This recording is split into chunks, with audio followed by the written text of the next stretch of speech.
गरीब ससुराल वालों के सस्ते टमाटर की खेती। गोपी बहुत ही गरीब किसान है। वो अपने खेतों में मौसमी फसल, कभी गन्ना तो कभी गेहूं मक्का उगाता है और अपना परिवार चलाता है। इस साल गोपी ने अपने खेत में टमाटर की खेती की है। अनुराधा की माँ, जरा एक गिलास पानी ले आना। ये लीजिए जी पानी। क्या बात है, आज बड़े खुश लग रहे हैं। बात ही खुशी की है। मैंने जो टमाटर की खेती की थी ना, वो बहुत अच्छी रही है। खेत में बहुत ही अच्छे टमाटर उगे हैं। मैंने उन्हें तोड़ कर रख दिया है। कल सुबह सुबह मैं उन सारे टमाटर को शहर की सब्जी मंडी में बेच आऊंगा और जो पैसे आएंगे उसे अनुराधा की जैसे तैसे शादी कर देंगे, क्योंकि हर साल किस्मत हम गरीब किसानों का कहाँ साथ देती है। मगर पिताजी, मैं आगे आए एग्रीकल्चर की पढ़ाई करना चाहती हूँ ताकि आप जैसे किसानों की मदद करूँ। अरे बेटिया, हम गरीब किसानों की मदद तो सरकार से नहीं होती, इसीलिए तो जाने कितने ही गरीब किसान हर साल फांसी लगा लेते हैं। पूरी दुनिया बस रोटी कमाने में लगी हुई है, मगर उनकी थालियों में रोटी हम गरीब किसानों की मेहनत से मिलती है। अगर कोई भी उस रोजी के लिए किसानों का कहाँ शुक्रगुजार करता है। गोपी के शब्दों में किसान की गरीब जिंदगी की सार्थकता साफ झलक रही थी। गोपी ने अपनी टमाटर की फसल बेचकर वो पैसे अनुराधा की शादी में लगाकर उसकी शादी हरिप्रसाद के गरीब घर में कर दी। आओ आओ अनुराधा बहू, आज से इसे अपना ही घर समझो। इस कलश को गिराकर अंदर आ जाओ। अनुराधा गृह प्रवेश करके घर के अंदर आ जाती है। तभी फटा पुराना सूट पहने हुए अनुराधा की गरीब ननद गौरी कहती है, चलो भाभी, मैं आपको कमरे में छोड़ आती हूँ। गौरी अनुराधा को कमरे में ले आती है। कमरे की फर्श और दीवार जगह जगह से टूटी फूटी होती है। तभी कमल कमरे में आ जाता है। अनुराधा, तुम तो जानती हो मैं और मेरा परिवार बहुत ही गरीब है। मैं ज्यादा पढ़ा लिखा भी नहीं हूँ, बस जैसे तैसे खेती बाड़ी करके थोड़ा बहुत कमाकर परिवार चला रहा हूँ। मुझ गरीब से शादी करके तुम खुश तो हो ना? मैं खुश हूँ और आप अपनी जिम्मेदारी निभा रहे हैं, ये बड़ी बात है। और घर सिर्फ पैसों से नहीं चलता, उसमें अपनापन और प्यार भी जरूरी है। अनुराधा परिवार को साथ लेकर चलने वाली लड़की थी, इसलिए उसने अपने गरीब ससुराल में कम में गुजारा करना बहुत जल्दी सीख लिया और कुछ समय बाद वो गर्भवती हो गई। अनुराधा, मैं पिता बनने वाला हूँ। देखना, मैं अपने होने वाले बच्चे को अच्छी जिंदगी दूंगा। वो मेरी तरह मिट्टी में नहीं रहेगा। उसके हाथों में हल नहीं बल्कि कलम होगी। ये सुनकर सभी की आंखों में आंसू भर आते हैं। भाभी, अब आपको अपने खाने पीने का ख्याल रखना होगा। कमल अपने आने वाले बच्चे के लिए अब सारा दिन भूखे प्यासे रहकर खून पसीना बहाकर खेती बाड़ी करता है। क्या बनाऊं? आज तो बनाने के लिए एक भी सब्जी नहीं है, बस ये कुछ टमाटर हैं। एक काम करती हूँ, इन टमाटर की चटनी बना देती हूँ। अनुराधा उन टमाटर को काटकर चटनी बना देती है और गले हुए टमाटर के बीज निकालकर उन्हें घर के आंगन में बो देती है। वहीं कुछ दिनों बाद भूखे प्यासे काम करने के कारण कमल बहुत ही ज्यादा बीमार हो जाता है, जिसके कारण घर के हालात जो हैं वो बुरे हो जाते हैं। जैसे तैसे हरिप्रसाद कुछ सब्जियां खरीद कर लाते हैं। ये लो बहू, मैं थोड़ी बहुत सब्जी ले आया हूँ। मंडी में टमाटर बहुत महंगे हो गए हैं। व्यापारी 100 रुपए किलो टमाटर बेच रहे हैं। इतनी महंगाई में गरीबों का घर दाल रोटी के सिवा कुछ नहीं खा सकता। टमाटर की बढ़ी हुई महंगाई सुनकर गरीब बहू कहती है, माँ जी, क्यों ना हम सभी ससुराल वाले टमाटर की खेती करें। मैंने खेती की पढ़ाई की है। इस वक्त ठेले वाले यहाँ तक कि सब्जी मंडी में भी टमाटर बहुत महंगे हो गए। ऐसे में हमारे सस्ते टमाटर की खेती गरीब लोगों के लिए और हमारे लिए भी फायदेमंद रहेगी। मगर बहू, इस समय हमारा परिवार खुद पैसे के लिए तरस रहा है। ऐसे में बिना पैसे के हम खाद और बीज कहाँ से खरीदेंगे।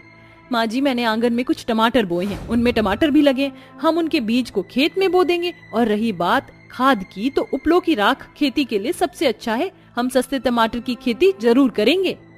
अनुराधा और उसके ससुराल वाले साथ मिलकर सस्ते टमाटर की खेती शुरू करते हैं और पूरे खेत की मिट्टी को अच्छे से जोतकर बीज बो देते हैं। कुछ दिनों में बीजों से टमाटर के हरे हरे पौधे निकल आते हैं।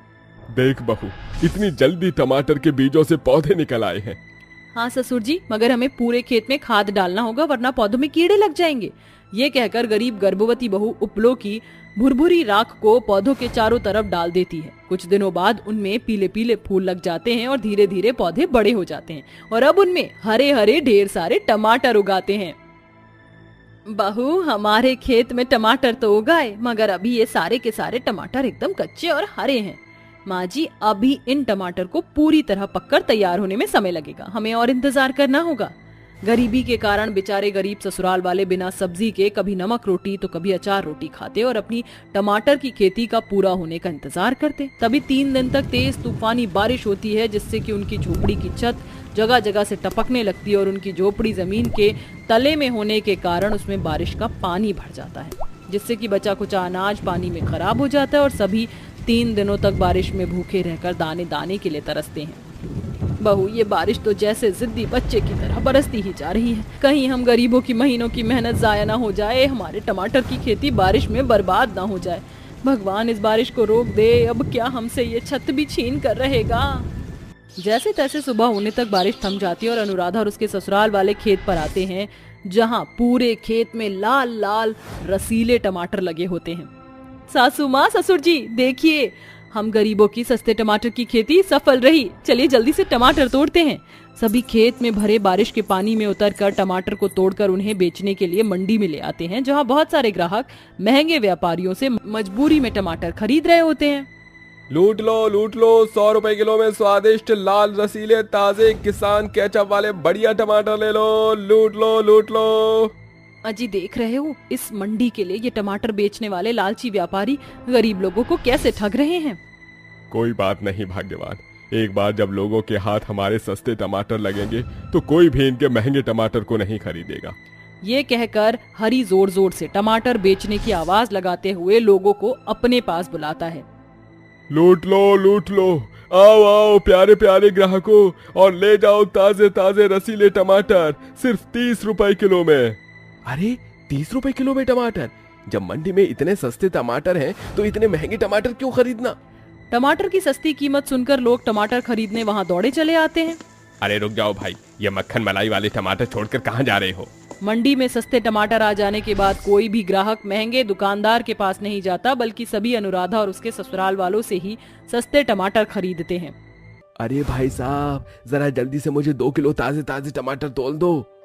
और 2 किलो टमाटर मुझे भी तोल देना। आज कितने दिनों बाद टमाटर का सस्ता दाम सुना है, वरना इस मंडी में टमाटर बेचने वाले महंगे दुकानदारों ने तो टमाटर का दाम बढ़ाकर हम जैसे गरीबों को लूट ही रखा है। ऐसे में एक गरीब क्या कमाएगा और क्या खाएगा। अरे वो तो शुक्र है जो इस मंडी में कोई तो सस्ते टमाटर लेकर आया। अब हम इन्हीं से टमाटर खरीदेंगे। टमाटर की सस्ती कीमत के कारण टमाटर खरीदने वाले लोगों की लूट मच जाती है, जिससे कि अनुराधा और उसके गरीब ससुराल वालों के सारे टमाटर बिक जाते हैं और उन्हें कम कीमत पर भी टमाटर बेचकर अच्छी कमाई होती है। साथ ही मंडी के ग्राहकों का विश्वास उनके लिए बन जाता है, जिसके बाद अनुराधा और उसके ससुराल वाले टमाटर की खेती करके गरीब ग्राहकों को सस्ते में टमाटर बेचते हैं, जिससे उन्हें अच्छा खासा मुनाफा होता है और उस गरीब किसान के परिवार की जिंदगी ठीक हो जाती है।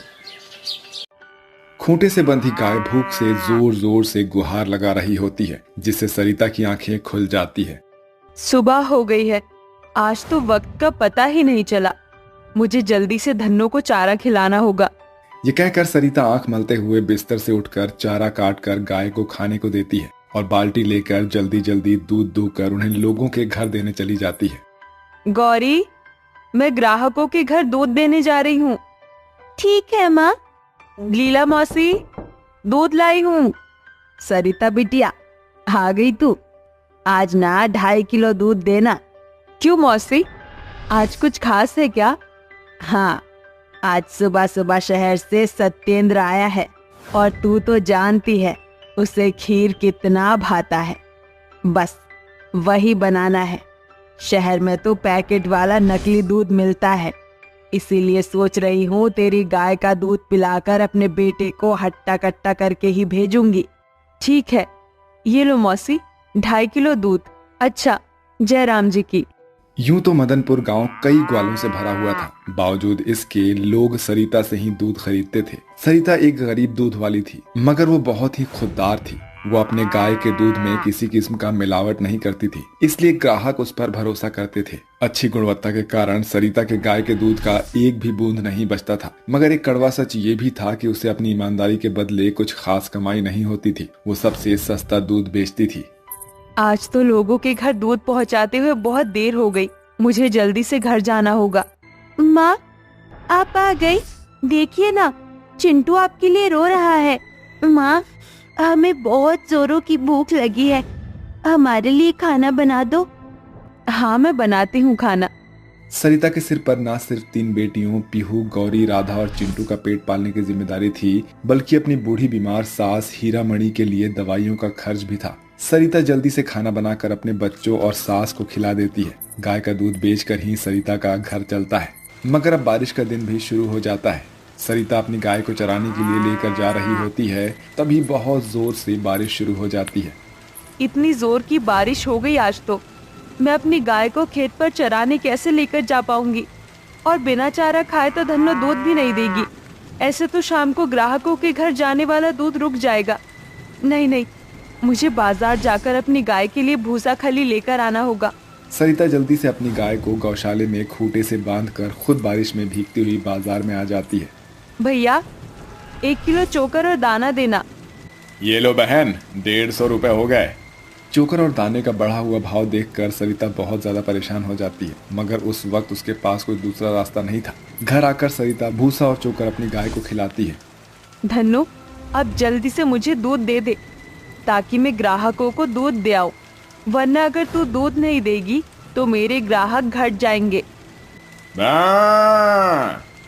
चोकर भूसा खाकर गाय पूरी तरह से टंच होकर सरिता को ढेर सारा दूध देती है। ये बारिश तो रुकने का नाम ही नहीं ले रही है।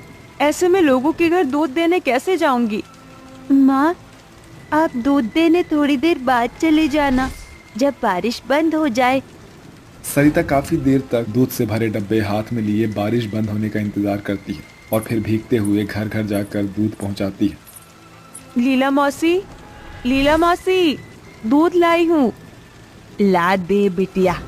वैसे सरिता, तेरे गाय के दूध में एकदम मक्खन जैसी खीर बनी थी, वरना तो आजकल का पैकेट वाला दूध तो एकदम पतला पानी होता है। पूरे मदनपुर गांव में तेरी गाय का दूध है जिसमें जरा भी मिलावट नहीं। शुक्रिया मौसी, मैं चलती हूँ। एक एक करके वो गरीब दूध वाली घर घर में दूध देकर बारिश में भीगते हुए ठंड में ठिठुरती हुई घर आती है। अब हर दिन बारिश ही होती रहती है, जिस कारण सरिता को रोज बारिश में भीगकर लोगों के घर दूध देने जाना पड़ता है। रामनाथ काका, दूध लाई हूँ। आ गई तू, ला दे दूध। काका, दूध के पैसे दे देते तो बड़ी मेहरबानी होती। पैसों की सख्त जरूरत है। अरे दे दूंगा तेरे पैसे, मैं कौन सा कहीं भागा जा रहा हूँ। चल अभी जा, अभी मेरे पास पैसे नहीं हैं। सरिता निराश होकर वहां से चली जाती है और भारी बारिश में भीगते हुए एक एक करके सभी ग्राहकों के घर दूध देकर उनसे दूध के पैसे मांगती है, मगर उस वक्त कोई भी उसे पैसे नहीं देता, जिससे सरिता आंखों में आंसू लिए घर लौट आती है। मैंने अपने ग्राहकों को कभी भी मिलावटी दूध बेचकर नहीं ठगा, बल्कि उन्हें अपने परिवार की तरह समझकर दूध बेचा। मगर आज इस बुरे वक्त में कोई भी मुझे दूध के पैसे नहीं दे रहा है। घर में राशन का एक भी दाना नहीं है। मैं अपने बच्चों को क्या खिलाऊंगी? हे भगवान, तू ही मदद कर। सरिता के घर आते ही चिंटू भूख भरी नजरों से अपनी माँ की तरफ देखता हुआ कहता है, माँ देखो ना, बाहर कितनी अच्छी बारिश हो रही है। मुझे ना पकोड़े खाने का मन कर रहा है। मेरे लिए पकोड़े बना दो ना। सरिता को कुछ भी समझ में नहीं आता कि वो क्या करे, क्योंकि घर में ना तो राशन बचा था और ना ही पैसे, जिस कारण सरिता और उसके बच्चों को बारिश में भूखा ही सोना पड़ता है। भूखे पेट किसी को नींद भी कहाँ आ रही थी। गौरी दीदी, मुझे बिल्कुल भी नींद नहीं आ रही है। मुझे बहुत जोरों की भूख लगी है। भूख तो हम सभी को लगी है राधा, मगर इस वक्त हमारे पास खाने के लिए कुछ भी नहीं है, क्योंकि किसी ने माँ को गाय के दूध के पैसे नहीं दिए हैं। जब वो माँ को पैसे दे देंगे तो हम सभी पेट भरकर खाना खाएंगे। हर एक पल के साथ बारिश जैसे किसी जिद्दी बच्चे की तरह होकर और भी तेजी से बरसती ही जा रही थी। साथ ही तेज तूफान के साथ ओले भी पड़ने लगते हैं, जिससे सरिता का बनाया गौशाला भी बारिश के पानी से ढहकर टूट जाता है, जिससे गाय जोर जोर से रंभाने लगती है।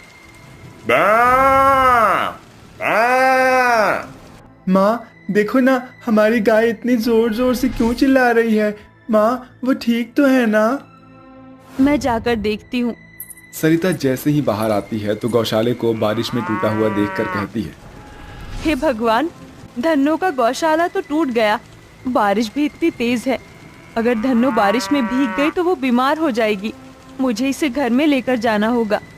सरिता के लिए धनुष सिर्फ उसकी गाय ही नहीं थी, बल्कि उसके घर की रोजी रोटी भी थी। वो अपनी गाय को घर के अंदर ले आती है। एक तरफ जहाँ सरिता के बच्चों की भूखी आंखें खाने के लिए ललक रही थी, वहीं 2 दिन से दाना पानी ना मिलने के कारण उसकी गाय ने भी दूध देना बंद कर दिया था। हे भगवान, ये बारिश का कहर मुझ गरीब माँ के परिवार पर ही क्यों बरस रहा है। तू भगवान के लिए मेरी मदद कर, वरना मेरे बच्चे भूख से मर जाएंगे। ऐसा कहने पर वो गरीब माँ फूट फूट कर रोने लगती है। उसे यूं रोता देखकर गौरी, पूजा, राधा और चिंटू भी उससे लिपट कर रोने लगते हैं। तभी हीरामणि की बूढ़ी आंखें भी छलछला जाती है। तभी अचानक से उसकी गाय उठ खड़ी होकर दूध देने लगती है। देखो माँ, हमारी गाय ने हमें कितना सारा दूध दिया है। सरिता आंसू भरी आंखों से अपनी गाय को सहलाते हुए कहती है, शुक्रिया मेरी प्यारी गाय, तुमने इस बुरे वक्त में इस गरीब माँ को अपना दूध देकर अपना कर्जदार बनाया है। मैं ये दूध अब उन ग्राहकों को नहीं बेचूंगी। इस वक्त मेरे बच्चे, मेरा परिवार भूखा है।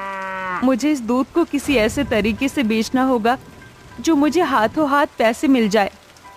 तभी अचानक सरिता बारिश को देखते हुए चाय बनाकर बेचने का सोचती है और एक भीड़ भाड़ वाली जगह पर अपनी बेटियों की मदद से फटे चिटे तिरपाल से चाय की टपरी शुरू करके दूध से गर्मा गर्म चाय बनाने लगती है। वहीं छोटी सी गौरी और पूजा ग्राहकों को आवाज लगाती है, आओ आओ साहब जी, इस बारिश में गर्म गर्म कुल्हड़ की चाय पियो, वो भी गाय के गाढ़े दूध से।